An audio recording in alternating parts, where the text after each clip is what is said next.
Welcome back to our channel, and we are exploring the science behind video games today. We're delving into the world of Fallout 4, a post-apocalyptic game where radiation is a constant threat.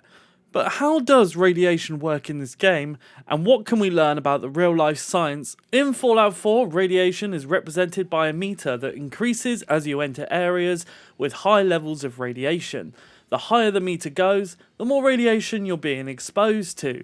This radiation can come from a variety of sources, including radioactive waste, radioactive creatures, and even the air itself. But what exactly is radiation?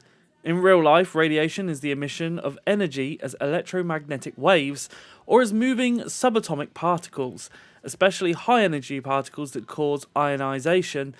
Ionizing radiation is the most dangerous form of radiation because it can damage your DNA, which can lead to cancer and other health problems. There are several types of ionizing radiation, including alpha particles, beta particles, and gamma rays. Alpha particles are the least dangerous because they can be stopped by a sheet of paper on your skin. Beta particles can be stopped by thicker materials like plastic or aluminium, or aluminum as you would say over there in the States. Gamma rays are the most dangerous because they penetrate through thick materials and even concrete. In Fallout 4, you'll encounter different types of radiation, including alpha, beta, and gamma radiation. So how do you protect yourself from radiation in the game and in real life? In Fallout 4, you can wear radiation-resistant clothing, take Radaway to reduce the amount of radiation in your system, and even build radiation-resistant shelters. In real life, you can protect yourself from radiation by staying away from sources of radiation, wearing protective clothing, using shielding materials like lead or concrete. It's a key product of nuclear fission and nuclear fusion. Radiation has been one of the primary hazards in the pre-war world, due to the proliferation of nuclear energy as a compact, cheap source of energy.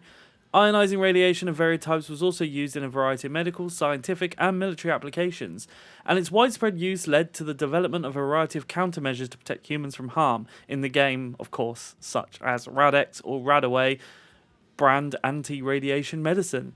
Radioactive products were used before the war despite risks, from automobile propulsion to rocketry fission batteries to soda, by weighing the benefits nuclear products brought to their lives. After the bombs fell, radiation is seen as a benefit by some, such as those who worship an undetonated atomic bomb in the Capital Wasteland's Megaton in Fallout 3. All worshipping radiation as a deity within a religion known as the Children of Atom. Conversely, the loosening of corporate regulations as the resource wars grew in intensity led to an increase in illegal dumping in various sites across the United States, and as a way for corporations such as Mass Fusion to increase their bottom line at the expense of the environment and the society. After the war, humans can receive automated medical treatment with autodocs, symptomatics, makeshift archways, and preventative inoculations that bolster their body's innate resistance to radiation. The global thermonuclear war, at the terminal end of the Sino-American War, transformed ionizing radiation into a very commonplace risk in the wasteland. Radioactive contamination is the chief delayed effect of nuclear weapons, as it results in the creation of radioactive material with half-lives that range from days to a millennia. This is due to the nature of nuclear fission used in the bulk of nuclear weapons during the Great War. When atom fissions, they can split in some 40 different ways, producing a mix of about 80 different isotopes. These isotopes vary widely in levels of stability. Some are completely stable, while others undergo radioactive decay, with half-lives of fractions of a second. The decaying isotopes may themselves form stable or unstable daughter isotopes. The mixture thus quickly becomes even more complex. Some 300 different isotopes of 36 elements have been identified in fission products. Furthermore, a significant secondary source is neutron capture by non-radioactive isotopes, both within the bomb and in outside the environment. Fission products initially have a very high level of radiation that declines quickly, as short-lived as isotopes decay rapidly, emitting intense radiation, with only a fraction of the isotopes continuing to emit radiation over a longer period of time. However, as the intensity of the radiation drops, so does the rate of decline. A useful rule of thumb is the rule of sevens. This rule states that for every seven-fold increase in time following a fission detonation, the radiation intensity decreases by a factor of 10. Thus, after 7 hours, the residual fission radioactive declines 90% to 1/10 its level of 1 hour. Okay, you're still with me, right? Sorry to blow your mind, but Let's put it this way, the prevalence of radiation in the post-war world in Fallout 4 and the Fallout franchise is due to Fallout itself. It's deposited by nuclear explosions. Particles are lifted into the atmosphere by the rising fireball, and whether they are deposited locally or globally depends on the strength of the explosion and its location.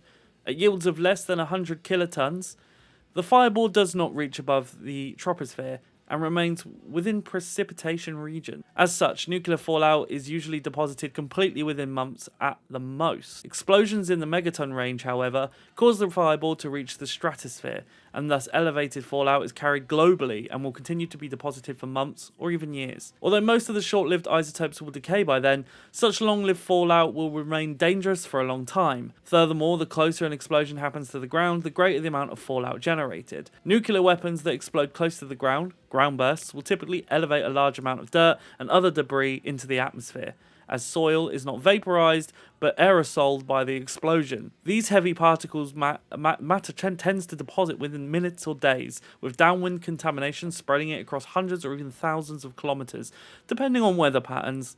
Furthermore, neutron radiation absorbed by the soil contributes to a secondary source of radiation. Although the Megaton-class weapons have been largely retired by 2077, they were replaced with much smaller yield warheads. This yield of a modern strategic warhead was, with a few exceptions, typically in the range of 200 to 750 kilotons. This reduction in yield results in a much larger proportion of the fallout being deposited in the lower atmosphere, and a much faster and more intense deposit of fallout than had been assumed previously. And the reduction in the strategic arsenal yield that occurred when high-yield weapons were retired in favour of more numerous lower-yield weapons has actually increased the fallout risk. Although the United States Armed Forces taught soldiers that nuclear fallout would clear out within 2 to 4 weeks, resulting from nuclear fallout would not clear out for far longer, ranging from weeks to decades. After the Great War, radiation has decayed to a habitable level. Some areas, such as the Glow and the Glowing Sea, are still suffering from a lack of habitability, where a combination of nuclear strikes, damage to nuclear facilities, and environmental factors cause the natural radioactive decay rate to greatly be reduced.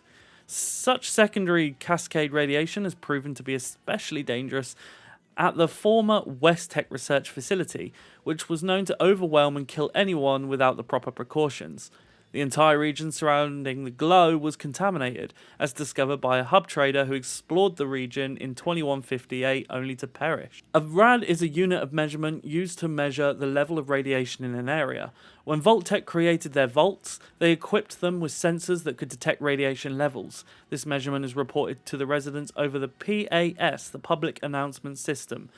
In Vault 101 on July 13, 2268, the Public Announcement System reported the level of radiation, current radiation level 0 rads as always. The rad is a real unit, meaning radiation absorbed dose. It is an equal to 0.01 gray. 1 gray means 1 joule of ionizing radiation was absorbed by 1 kilogram of matter. So 1 rad means 0.01 joules of radiation was absorbed by 1 kilogram of matter. Sieverts, another scientific unit of measurement, is less frequently used. A wide variety of tools have been created to monitor the presence and intensity of radiation fields. The Watts Electronics C-RADS Geiger counter is one of the oldest and most reliable methods, with Geiger counters included by default in later models of the Pip-Boy personal information processors issued to vault dwellers. There are radstorms in the game as well. Radstorms are natural weather phenomena that occur throughout the Commonwealth and in Appalachia as well in Fallout 76. Radstorms result in green overcast skies, high-speed winds, lightning, and radioactive wind from latent radiation of local areas. The storms don't last long, typically around 1 hour. Over the course of the storm, lightning periodically strikes and causes a brief spike of radiation in the area, peaking above 5 rads per second for about 1 second, before steadily decreasing over the next several seconds. Radiation is harmful to living organisms. In humans, exposure to radiation almost invariably causes health complications, with the severity depending on the level of exposure. Symptoms include blood pooling in the gums, anemia, fatigue, nausea, vomiting, violent hemorrhages, loss of hair, teeth and skin, gastrointestinal bleeding, bloat, diarrhea, and ultimately death. If even treated, radiation exposure can also lead to persistent mutations at a genetic level. The threat of radiation exposure is particularly severe among those without access to clean water, such as the segregated groups of Vault City. The amount of radiation and biochemical agents released during, before, and after the Great War led to major changes in the biosphere, impacting the plants that could be grown when compared to before the war. Its presence has induced widespread mutations in flora and fauna, leading to the emergence of giant versions of regular species. The radiation-induced mutation is behind many of the staples of post-war United States, such as rad scorpions, geckos, spore plants, and Brahmin. Some humans may also become mutated by radioactive exposure. Although most will die after exposure, a combination of factors can cause them to become ghouls, humans who resemble walking corpses and have extended lifespans. They are immune to the negative effects of radiation. A majority of ghouls are a little more than shambling corpses, while a minority retain their faculties. Ghouls have a chance to become a glowing one or a glowing feral due to the accumulation of radioactive poisoning, subsequently emitting radiation and lacking body heat. Most mutated life forms are similarly immune to radiation but may become glowing by accumulating exposure, with a distinct green glow accompanying them, together with a radioactive cloak that poisons their surroundings. Now, of course, there are major areas that are irradiated within the Fallout franchise. In Fallout 1, we have the glow, with instant death awaiting any who venture without significant Rad-X or Rad-Away. In Fallout 2, we have the toxic waste dump encounter and Gecko's nuclear power plant. In Fallout 3, we have Vault 87, the pits, Monongahela River, GECK, the Delta 9 rocket near the Statesman Hotel, the chamber inside Project Purity, the Hole, Megaton's ruins, the Holy Light Monastery, Wheaton Armory, and the remains of the White House. That's just to name a few. There's a whole bunch in New Vegas too, with Camp Searchlight, Jack Rabbit Springs, Vault 34, the Devil's Throat, Powder Ganger Camp West, the Poseidon Gas Station, Dry Wells, the Courier's Mile, again naming just a few. But in Fallout 4, as we're discussing here, we have the Glowing Sea, we have just south of the County Crossing, where there are 2 decayed nuclear reactors. We have the Swan's Pond, the Mass Fusion Building, the Beryllium Agitator, the Hugo's Hole, which is just north of Dunwich Borers. We have the Mass Fusion Containment Shed, the Institute's upgraded reactor. We have in and around the Cambridge Crater. We obviously have the Rad Storms. We also have Crater House, and the island while travelling through the fog, and the island while near or in the nucleus. And of course we have Fallout 76, so any area affected by a nuke that's dropped by a player, Emmett Mountain Disposal Site, Federal Disposal Field HZ-21. We have Fisher sites and the crater near the monorail elevator, and of course Radstorm's there as well. I hope this video provided some insight into how radiation works both in real life and in the Fallout franchise. If you like this video and you want me to go into more sciencey kind of aspects of the games, let me know in the comment section below. If there's anything you'd like to see surrounding the games, I can't wait to talk about Starfield, for example. Let me know in the comment section. I'll see you with the next one. Take care of yourselves.